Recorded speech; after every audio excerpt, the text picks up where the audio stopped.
Welcome back to the morning show here on Arise News. Thank you for staying with us. It's time now for the week that was. Let's take a look at the top stories that made headlines around the globe this week. Starting with, in an apparent move to enhance government efficiency, President Bola Ahmed Tinubu has directed the implementation of the Stephen Oransaye report on the merger and acquisition of ministries, departments and agencies. This decision, reached at the second Federal Executive Council meeting for the year, includes mergers, subsumptions and relocations of various government agencies. Arise State House correspondent Adesoa Moran has more on this and the government's plans to restart direct payments to households. The Oransaye report, commissioned in 2011 by then-President Goodluck Jonathan, aims to eliminate redundancy in the public service. Chaired by former head of the civil service, Stephen Oransaye, it proposed merging and abolishing various government agencies to streamline operations, reduce costs, and enhance efficiency. However, these recommendations remained on paper for 12 years, with successive governments failing to implement them. Today, the Federal Executive Council, chaired by President Bola Tinubu, has decided to act.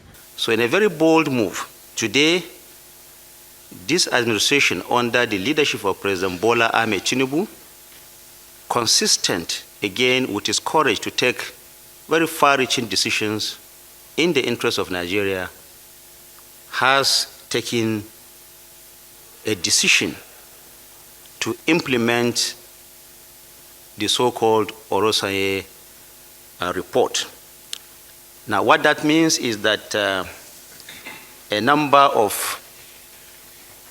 agencies, commissions, and some departments have actually been scrapped. Some have been merged, while others have been subsumed. Others, of course, have also been moved from some ministries to others where government feels they will operate better. How will this impact job security? The whole idea is not to throw people out of jobs. This is not the whole idea. The whole idea is to create efficiency and also make it possible for government to save funds where necessary. Notable mergers include the National Agency for Control of AIDS, merging with the Center for Disease Control, and the Federal Radio Corporation merging with the Voice of Nigeria. Additionally, agencies like the National Salaries, Income and Wages Commission will be subsumed into the Revenue Mobilization and Fiscal Commission. Hadiza Bala Husman, the Special Advisor to the President on Policy Coordination, provides an extensive list of affected agencies, highlighting that a committee chaired by the Secretary to the Government of the Federation will ensure swift implementation. The committee would look at the administrative restructuring and also the legislative amendments required to ensure the full implementation of the recommendations. The other aspects of recommendations that have also been passed to the committee to relook at. It's important for us to appreciate the bold approval granted by Mr. President at the Federal Executive Council. This has been a recommendation that has been, I think, in the Nigerian discourse from 2012. We're here in 2024 and it's so been approved, and the aspects that are applicable to mergers, as I said, subsuming and scrapping and relocation of agencies are those that have been so considered, arising from the totality of the panel report. Amid economic challenges, the Special Presidential Panel reviewing the National Social Investment Program has submitted its report to President Tinubu. Led by the Finance Minister, the panel recommends the immediate resumption of direct payments to households, targeting 12 million households and 60 million Nigerians. However, questions arise about how identified issues will be addressed for proper beneficiary verification. What we're looking to do here is the triangulation of these data sets to ensure that not only are we using the register that is properly been populated, but that we also do proper verification of every individual that will benefit from that investment, that social investment program, which means we will give commitment to ensuring that no one is paid twice, because you have to be properly ID'd before you can benefit from that program. The beneficiary their account, their NIN, their BVN, and of course, at the end of the day, where the payment actually lands, the account or the mobile wallet. So that's the big difference. This time, it is with integrity and with transparency and accountability. Approvals reached at the meeting extend to other sectors, including works and education. We had the approval of FEC for the construction of 700 kilometers of coastal route running from Lagos through the 9 coastal routes or states up to Cross River. The Federal Executive Council's actions on the Oransaye report signifies a shift in Nigeria's governance. However, the key now lies in meticulous implementation and sustained oversight to ensure transparency and accountability. From the Presidential Villa, Adesua Omoruan, Arise News. Well, that was a fantastic report put together there by Asura correspondent Adesua. And I think the first thing I want to, I have to say about this, I mean, we have on this morning show spoken about the Oransaye report in multiple times. So first off, I mean, the point of having these conversations is because we want the government to listen. So you're just giving kudos to the government for listening. However, because it does seem like a response to the Nigerian plight, especially when it comes to cutting the cost of governance with the backdrop of the current economic challenges that we face in Nigeria. However, if the aim of the Oransaye report, and please, I stand to be corrected, is to reduce redundancy and increase efficiency in the ways of a lean government, there seems to be a contradiction, in my opinion, because it strikes me as odd that we're looking at this full implementation of the Oransaye report. And in there, in the report, Adesua spoke about what happens to job security, because the objective of this is to be able to reduce these departments and these agencies and even collapse them into one another. So we're going to be seeing certain agencies that have duplicity of roles being reduced. So if nobody is going to lose their jobs, if there's a promise that nobody is going to lose their jobs, then how exactly is the cost of governance going to be reduced? That's my first point. Now, secondly, this is not the first time that the Oransaye report has been approved to be implemented. Back in 12 years before, when this was put out in 2012. In April 2014, in the Federal Executive Council meeting as well, we saw the Goodluck Jonathan administration saying, there's going to be an implementation of the Oransaye report. We saw the same thing as well in the Buhari administration, and now we're seeing it again in the Tinubu administration. It is important to note that as of the time when this report was put out back in 2012, the objective being to cut down the cost of governance was supposed to be done by cutting about 220 government parastatals from the 541 government parastatals that existed at the time to save just over 800 billion naira. That was 12 years ago. First off, the value of the naira has, of course, been devalued since that time.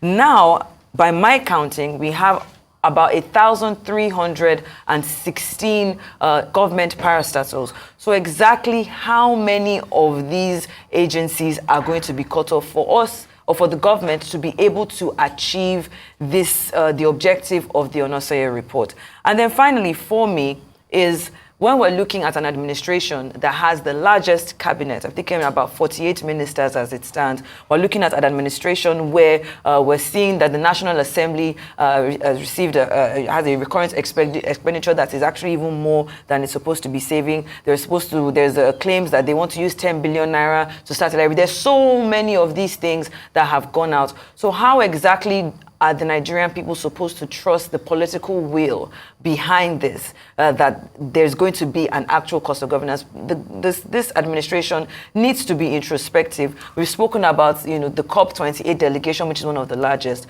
Just yesterday, there was also a 38-man delegation that was going to Qatar, which is inclusive of the two of the sons of the president of Nigeria as it stands. There's a lot of things that the Nigerian people will point to if you're coming out to say that you want to make sure that there is a lean government. And finally, for me, this conversation needs to be had in part with the National Assembly, because a lot of these agencies were created out of law. So when we look at it, 12 weeks for it to be fully implemented, are these conversations being had with the National Assembly? What exactly needs to be done to make sure that there won't be a problem? Because we're going to start to see people who start to lobby for their ministries not to be submerged or not to be collapsed. For their agencies rather, not to be collapsed. So these are all the things. It's a good step in the right direction. I hope it's not a distraction, because now we are talking about it. There are other things that are at the forefront of the nation, but this is something that we have to talk about now. The political willpower. They need to look within themselves as well. And how exactly is this report that was put out 12 years ago going to be implemented now with the backdrop of what we have in the nation? I mean, you're very correct, Shaitan. Those are the issues, basically. And, there's no point dancing around the issue. On paper, it looks like it's a great idea that the president is showing some courage, and exhibiting, political will to carry out reforms. But as far as the Oransaye report is concerned, I think, like many Nigerians and those who have expressed doubt, I'm not sure if what full implementation of the Oransaye report means. Because if it's about full implementation, it simply means that there shouldn't be any room for lobbying.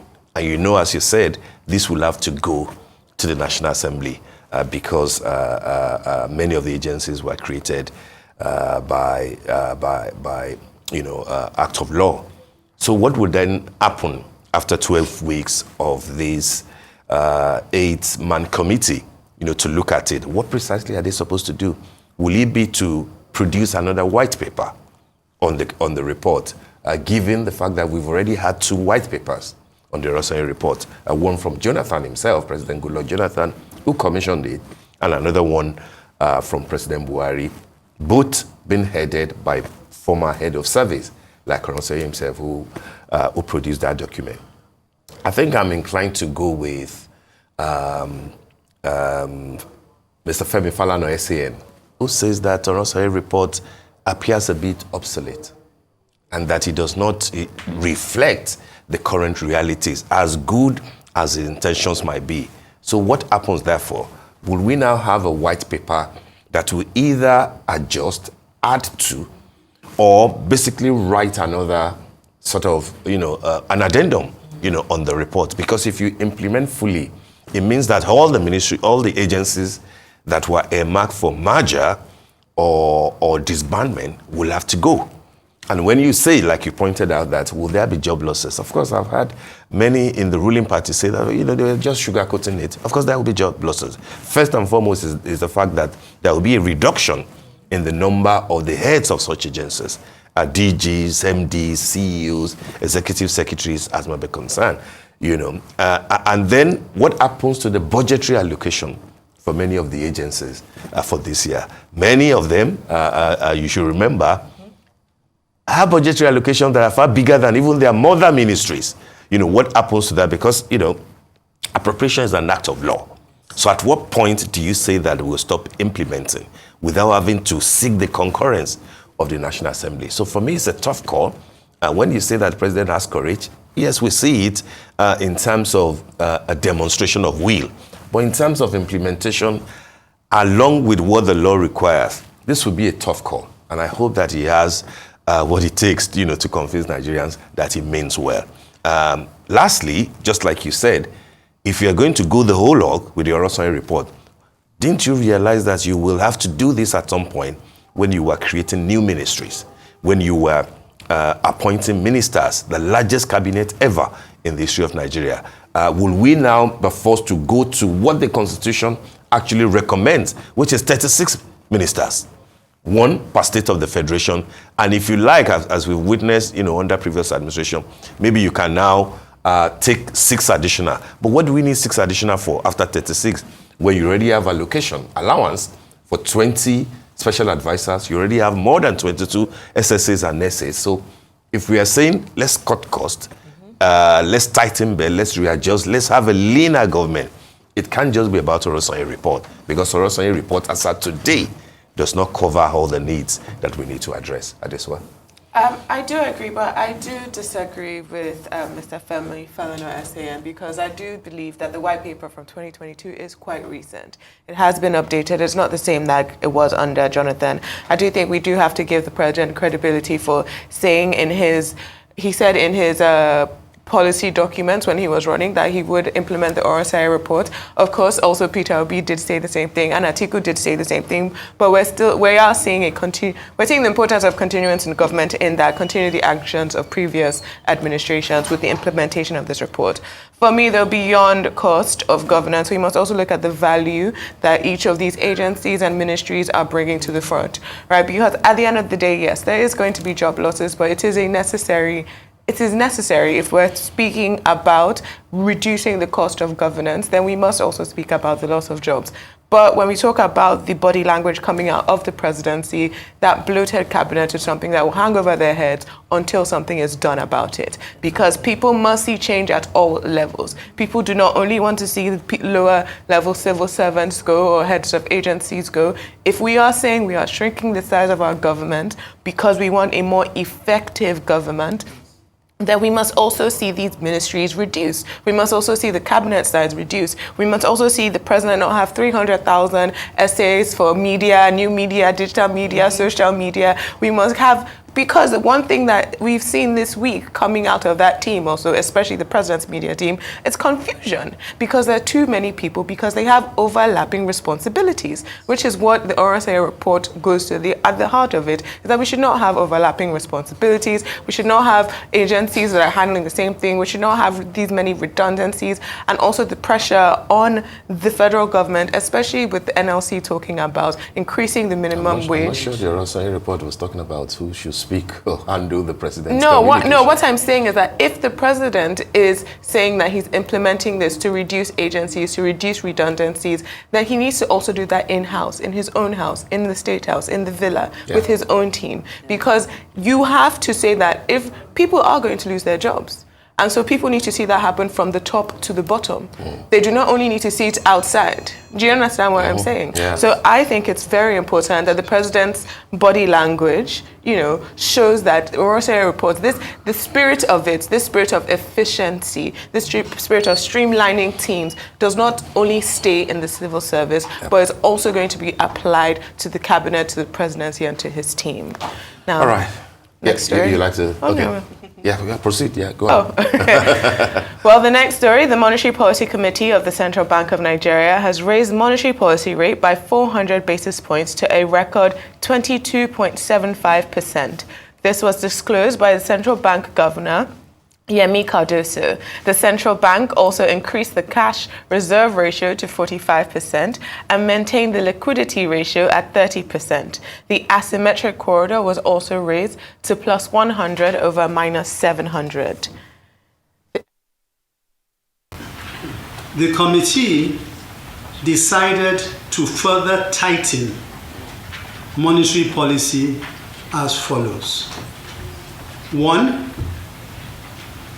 raise the MPR by 400 basis points to 22.75 from 18.75%.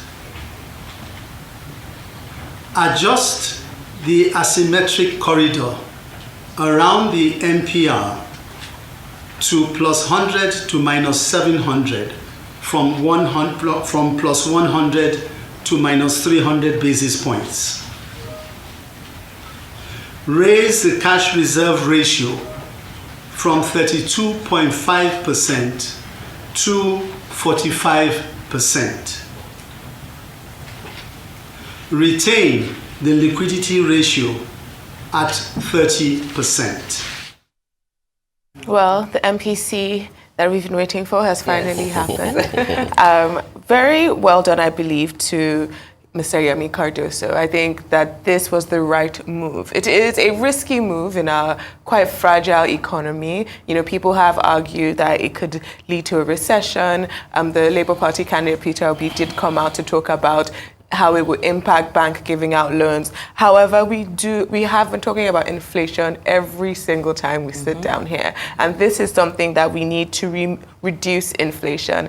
Kingsley Moghalu, the former deputy governor of the CBN, did come out and, you know, say that this was a good decision made by Mr. Cardoso and made by the MPC, because by doing this, we're trying to check our inflation. We really need to reduce the inflationary pressures.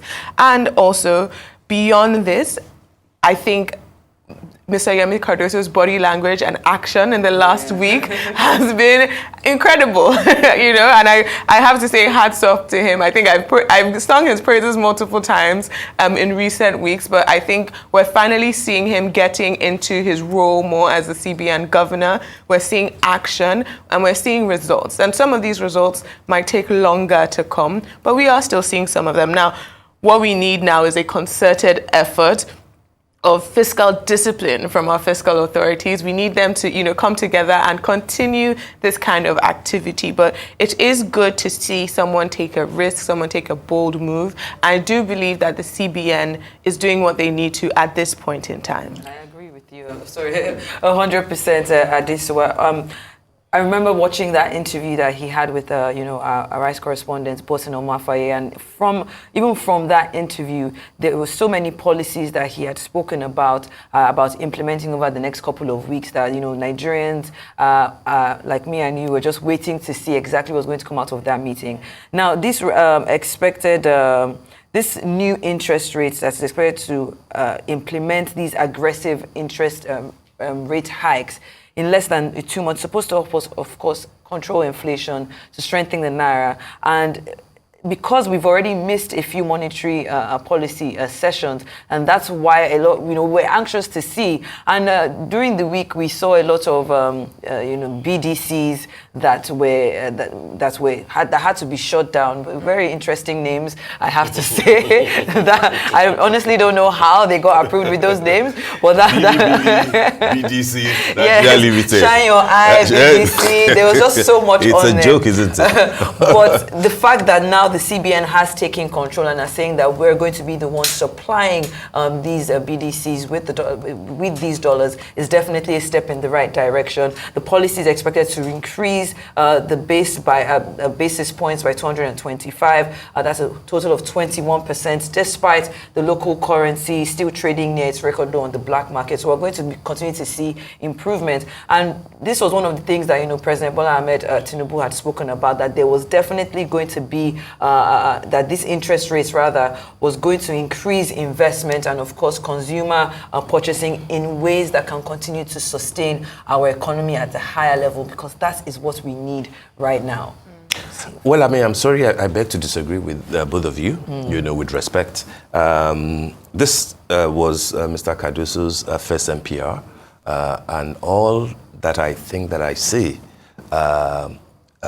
is the stifling of the economic climate in Nigeria.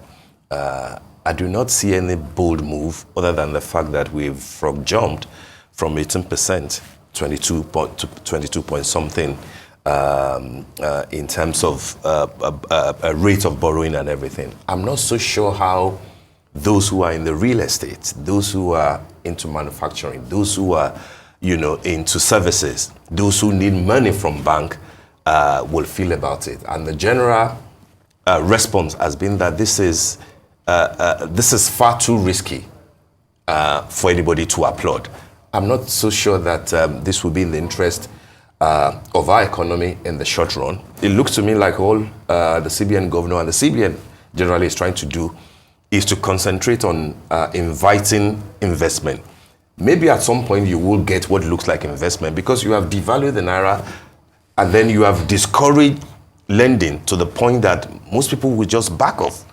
and be praying and looking at what's happening. But then you have rogue, if you're not careful, you will have rogue investors who, because the Naira is so devalued, they will basically be turning dollars around, move it in here because they have access to cheap Naira. And then by the time that they are moving, in the hope that you are thinking that your Naira will appreciate and dollar will go down, they remove their money after a few months because of treasury bills that will be more attractive to those who are not in the real sector.